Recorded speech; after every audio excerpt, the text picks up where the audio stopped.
नमस्कार दोस्तों, आज मैं आपको लेकर आई हूँ हिमालय की गोद में गंगा किनारे स्थित परमार्थ निकेतन में। और ये स्थान इसकी स्थापना हुई थी 1942 में। सन सुखदेव महाराज जी ने इसको करवाया था और इस आश्रम में अनाथ और गरीब बच्चों को वैदिक और पारंपरिक शिक्षा के साथ साथ वैदिक का अध्ययन कराया जाता है। और जैसा कि आप अभी पूरा देख रहे हैं एरिया, सामने आप देख पा रहे होंगे भोलेनाथ जी को।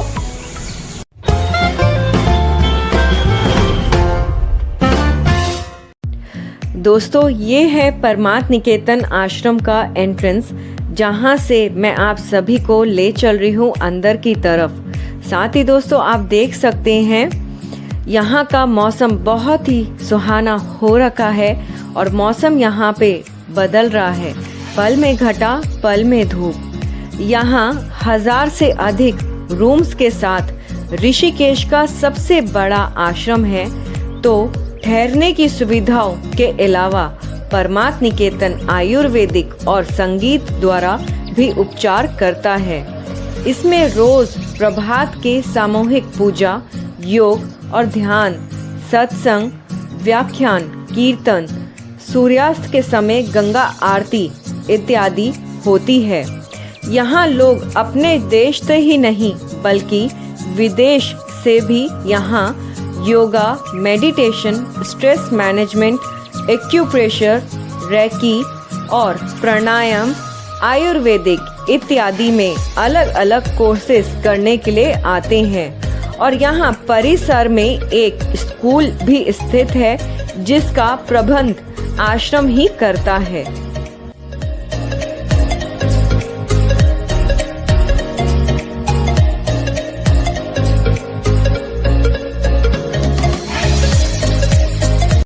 इस जगह के आश्रम होने का ये महत्व है कि यहाँ पर भगवान शिव की एक विशाल प्रतिमा है, जैसा कि आप बिल्कुल मेरे पीछे देख पा रहे हैं। और ये जो प्रतिमा है भगवान शिव की, ये गंगा मैया के बीचों बीच बनाई गई है।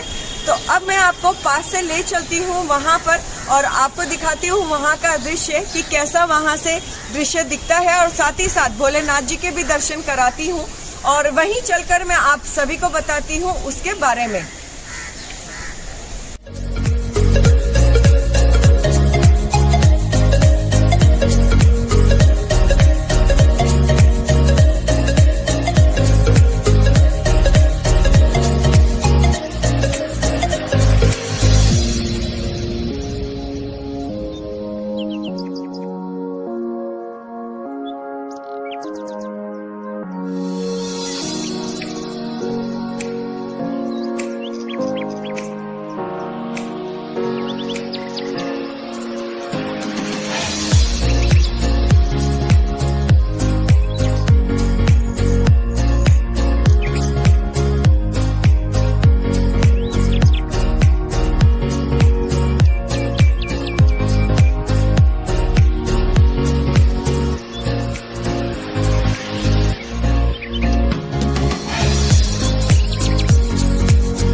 हर हर गंगे।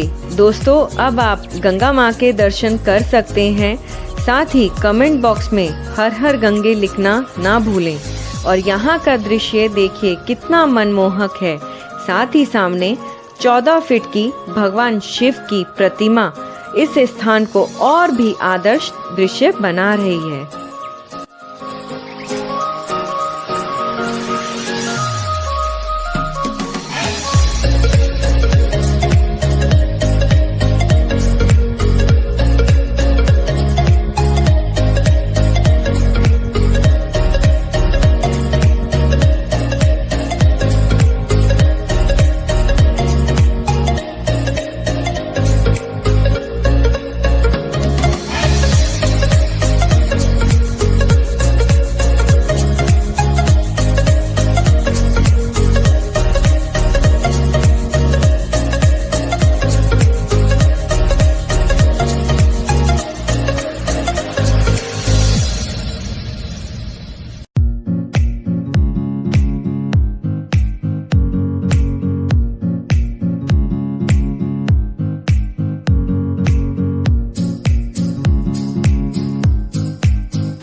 हैं कि मैं गंगा किनारे खड़ी हूँ और पीछे है भोलेनाथ जी।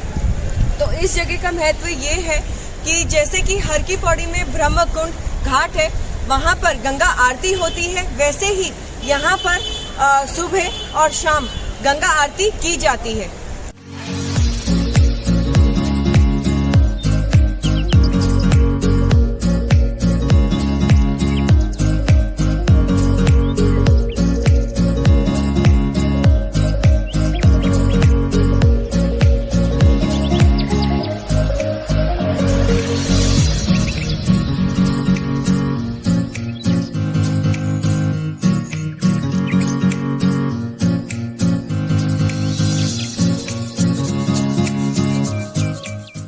गंगा किनारे आ चुकी हूँ, जैसा कि आप देख पा रहे हैं। और यहाँ पर पहले भगवान शिव की एक प्रतिमा हुआ करती थी, लेकिन 2013 में प्राकृतिक आपदा में गंगा का स्तर इतना बढ़ गया था, तो वो जो प्रतिमा है उसमें बह गई थी। और बाद में यहाँ पर भगवान शिव की दूसरी प्रतिमा बनाई गई है, और जो कि आप मेरे बिल्कुल सामने देख पा रहे हैं। और इसको बिल्कुल आधुनिक तरीके और मजबूती से इसको बनाया गया है। और प्लस साथ में यहाँ पर भक्त जितने भी थे वो भोलेनाथ जी के पास जाकर पूजा अर्चना नहीं कर पाते थे।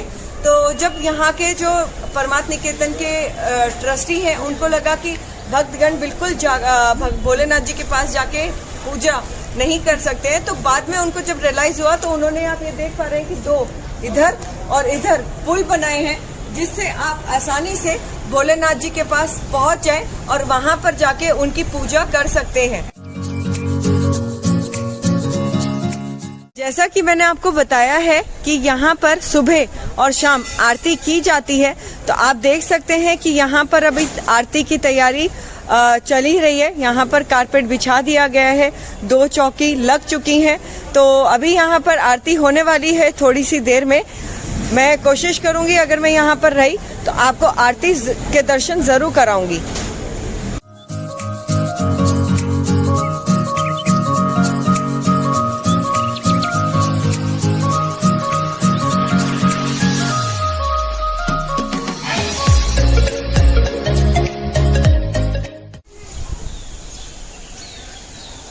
ये जो परमार्थ निकेतन है, ये सप्त सरोवर रोड पर स्थित है। और ये जो सप्त सरोवर रोड है, ये ऋषिकेश की मानी जानी प्रसिद्ध रोड है। और साथ ही साथ जब आप यहाँ पर आएंगे तो आपको बीच में, जब आप इस और आएंगे तो बहुत से आपको मंदिर और बहुत से आपको आश्रम देखने को मिलेंगे, जहाँ पर आप उन मंदिरों में दर्शन भी कर सकते हैं अगर आप चाहें तो।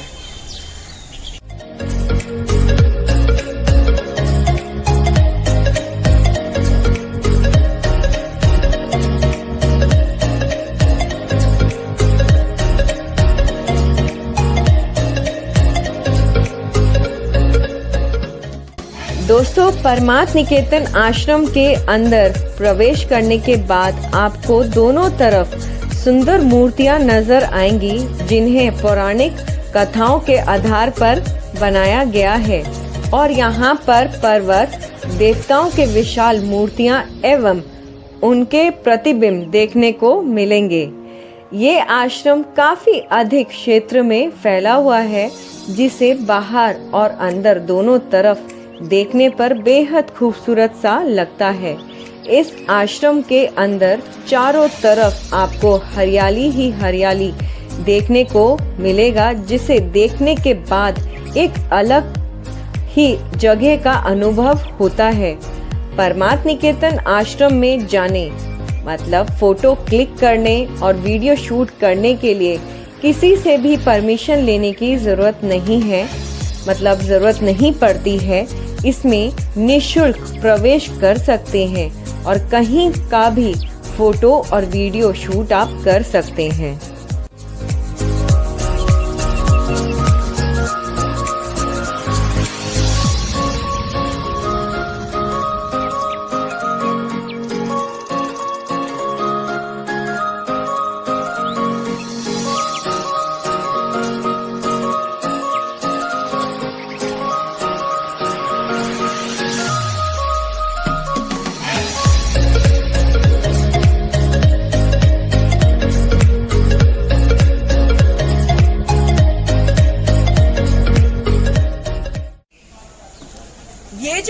परमार्थ निकेतन है ये सप्त सरोवर रोड पर स्थित है। और ये जो रोड है ऋषिकेश की बहुत ही प्रसिद्ध रोड है। और जब आप परमार्थ निकेतन की तरफ आएंगे तो आपको रास्ते में बहुत से मंदिर मतलब बहुत से प्रसिद्ध मंदिर आपको मिलेंगे और उसके साथ ही साथ आपको धर्मशालाएं और आश्रम भी देखने को मिलेंगी। उम्मीद करती हूँ आपको ये जानकारी अच्छी लगी होगी। अगर इस वीडियो से रिलेटेड आपके कोई भी क्वेश्चंस हैं तो आप Insta ID capture unseen moments पर पूछ सकते हैं।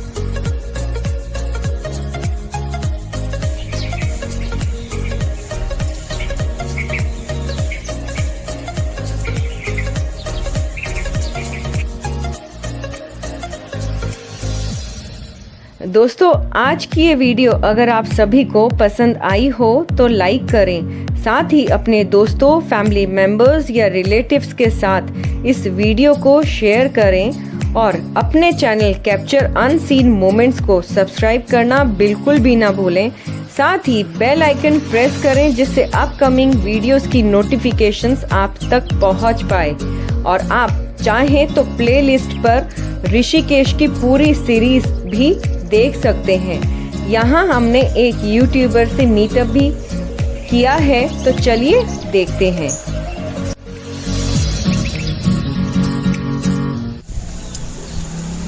जब मैं यहाँ पर ब्लॉगिंग कर रही थी तो मुझे यहाँ पर एक सज्जन मिले जो कि अपना एक यूट्यूब का चैनल चलाते हैं। और जब मैंने उनसे बात करी तो मैं उनकी बातों से बहुत प्रभावित हुई। तो चलिए मैं आपको मिलवाती हूँ उनसे और बात कर मतलब उन्हीं की जुबानी से पूछते हैं कि किस टाइप का वो वीडियो बनाते हैं। जी हर हर महादेव। हर हर महादेव। तो आपका नाम बताइए सर। मेरा नाम बिभू यानी कि भारत। बिभू नहीं बिभू यानी कि भारत। अच्छा तो थोड़ा सा आप बताएंगे कि क्या आप अपने चैनल पे शूट करते हैं। हाँ, मैं बताना चाहता हूँ आप सभी व्यूअर्स को मेरा प्रणाम। और मैं आपको बताना चाहता हूँ कि मैं ऐसा वीडियो शूट कर रहा हूँ जो कि भारत को बदलने वाला है, अध्यात्म से जुड़ा हुआ है। यह अध्यात्म एक ऐसी चीज़ है जो सभी को जानना चाहिए। हर एक मतलब जीव मात्र का मूल जो विषय है वो अध्यात्म ही होना चाहिए, क्योंकि अध्यात्म से ही हमको जीने का जो तरीका होता है वो सही रूप से पता चलता है। तो मैं इसके बारे में वीडियो बना रहा हूँ और मैं कुछ 22 लोगों से मिलना चाहूँगा जो भी हमारे महान व्यक्तित्व हैं, जो आज के समय में युवा पीढ़ी के लिए, आने वाले भविष्य के लिए अपने मार्गदर्शन को कर रहे हैं कि उनका मार्गदर्शन करेंगे तो उनका भविष्य अच्छा होगा। तो इसके बारे में मैं अध्यात्म से जुड़ा हुआ हूँ और मैं यहाँ पे आचार्य प्रशांत से मिलने आया हूँ। वेदांत महोत्सव के अभी 25 तारीख को चालू होगा, 25 तारीख से लेकर के 1 मार्च तक।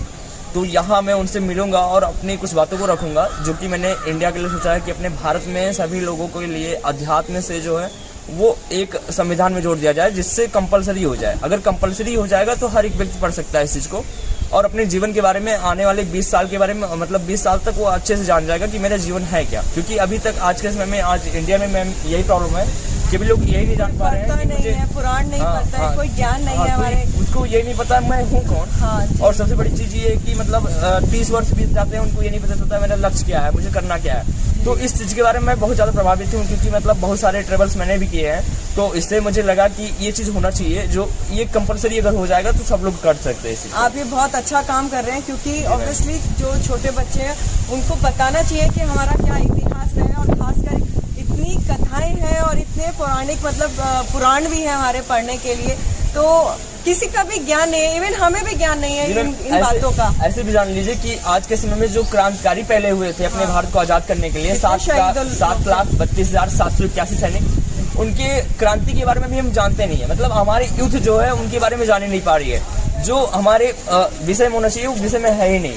तो इन सब चीजों से मतलब बहुत ज्यादा प्रभाव पड़ रहा है कि मतलब लोग जान नहीं पा रहे हैं अपने भारत के बारे में, अपने देश के बारे में, कि मेरे देश में कैसे कैसे महान व्यक्तित्व पैदा हुए जिससे अपने देश को बदले, अपने संस्कृति को बदले, अपने संस्कृति को अच्छा कर जगाना पड़ेगा यूथ के अंदर कि ये थोड़ा जान है कि अपने पुराने इतिहास के बारे में। अगर इस व्यूअर्स थोड़ा सा अपने अध्यात्म के जुड़ करके उसके बाद वीडियो को शेयर करेंगे तो और भी लोग इससे जुड़ जाएंगे, जिससे ये नियम लागू हो सकता है हम सबके चाहने से। और युवा ही एक ऐसी शक्ति है जो कि उसके पास माइंड होता है, बल बुद्धि, और वो किसी भी हालात में जी सकता है। और युवा एक ऐसा है कि मैम वो मुक्त है, क्योंकि और जो जैसे हमारे माता पिता हैं वो आश्रित हैं, वो उनके आश्रय में पूरा परिवार है तो वो नहीं कर सकते। लेकिन हम इस यूथ को एक साथ करके इस नियम को चेंज कर सकते हैं और अपने भारत में अध्यात्म का एक विषय बना करके मैं चाहता हूं कि अध्यात्म और उपनिषद एक विषय बन जाए, और जो समय सारणी यानी कि जो समय अपने हिसाब से चलता रहता है, लोग अपने हिसाब से नहीं चलते हैं, तो इसके लिए एक समय सारणी और योग शिक्षा का एक विषय बन जाए। ये दोनों विषय अगर लागू हो जाते हैं तो आप अपने जीवन के 20 साल में ही अपने जीवन को जान लेते हैं, और आप अच्छे तरीके से अपने आने वाले 40 साल जिएंगे और अपने आने वाले भविष्य को, यूथ को भी अच्छा मार्गदर्शन दे सकेंगे सभी लोग। तो आप सबसे अनुरोध है कि आप इनको सपोर्ट करें और ज़्यादा से ज़्यादा इनके चैनल को भी सब्सक्राइब करें। वो सपोर्ट तो खासकर करें क्योंकि ये हमारे लिए ही है कि हम जो हिंदू धर्म को अपने हिंदू धर्म को बढ़ाएं आगे, और इन्होंने जो बताया है कि उस संविधान को लागू कर पाए, तो ये बहुत ही अच्छी सोच है और बहुत ही अच्छा ये काम कर रहे हैं। और अगर लागू हो जाए तो कहने क्या इस बात पे। तो अब मैं बताना चाहता हूँ कि मेरे जो YouTube चैनल का नाम है वो है पीपल लाइफ कोच, मतलब लोगों को सीखने व जीतने का लाइफ कोच। हाँ। इनके चैनल का नाम है पीपल लाइफ कोच, लोगों को सीखने व जीतने का मौका। तो इससे मतलब लोगों को हर एक चीज के बारे में नॉलेज होगा कि मतलब हमारे भारत में समस्याएं कितनी हैं, और इससे भी नॉलेज होगा कि इसका समाधान कितना है, मतलब कैसे हम कर सकते हैं इस चीज को। अगर आप बुरी आदत को सीख चुके हैं तो उसको बदला जा सकता है, लेकिन अब जैसे बुरी आदत, बहुत लोग कहते हैं कि बुरी आदत होने की वजह से मैं खत्म नहीं कर सकता, तो उसको आप बदल सकते हैं, मतलब बुरी को अच्छे में बदल सकते हैं। तो ये चीज तो ये चीज अगर हो जाएगा तो पूरे भारत के जो लोग हैं अध्यात्म हो जाएंगे, क्योंकि विदेशों में सबसे ज्यादा अगर ऊंचे लेवल पे अगर कोई विषय रखा गया तो भगवत गीता रखा गया, और हमारे भारत में उसका कुछ वैल्यूएशन नहीं हो रहा है। तो ऐसे अगर यूथ नहीं जागेगा तो कोई नहीं जा सकता है। यूथ ही एक ऐसी शक्ति है जो पूरे भारत को चेंज कर सकती है। तो कृपया आप लोग हमारा सपोर्ट कीजिए, और हम लोग का जीवन इसीलिए होना चाहिए, वास्तव में जो हमारा जीवन है वो होना चाहिए दूसरों के लिए जीना, क्योंकि अगर अपने लिए जी रहे हैं तो वो तो पशु पक्षी भी जी सकते हैं। तो दूसरों के लिए जीना ही हमारा सबसे सबसे ज्यादा मुख्य उद्देश्य है, तो इसको ही करना चाहिए। तो कृपया आप लोग इस चैनल को सब्सक्राइब कीजिए, शेयर कीजिए और हमारा साथ दीजिए, सपोर्ट कीजिए, और अपने भी सुझाव को हमारे कमेंट में देते रहिएगा। ठीक है, जय हिंद। जय हिंद।